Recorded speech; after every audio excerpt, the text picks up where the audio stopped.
We are learning more about a man shot to death while driving down Snelling Avenue in St. Paul. Close friends tell us that Jeff Mintz was in his Toyota Prius when someone shot him. Police tell us that he called 911 just before 10 p.m. and was taken to the hospital where he died. WCCO's Marielle Mohs talked to one of his best friends who says the loss cuts deep.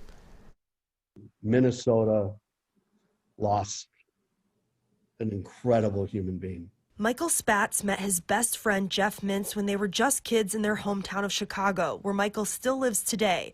But he says Jeff always identified as a Minnesotan. And he just loves, he's like the biggest Minnesota rah-rah you'll ever meet in your life. Jeff was an Uber Eats driver during the pandemic. Spatz believe he may have been out on one of his routes at the time of the shooting. He's in disbelief that someone would shoot his friend who was just driving down Snelling Avenue in St. Paul. It's just unbelievable. It's shocking.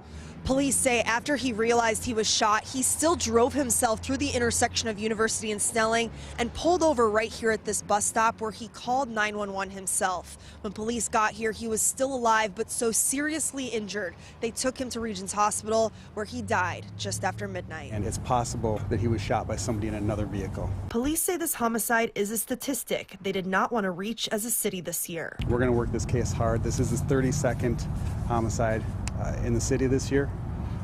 We surpassed last year's total of 31, which was the most in a quarter century or more. And it's a grim milestone and one that we wish we didn't have to see. Jeff is also a dad to 2 kids. His daughter was getting married in 2 weeks. Whoever shot him had no regard for life. In St. Paul, Marielle Mohs, WCCO 4 News. Of those 32 homicides, St. Paul police have solved 28 of them.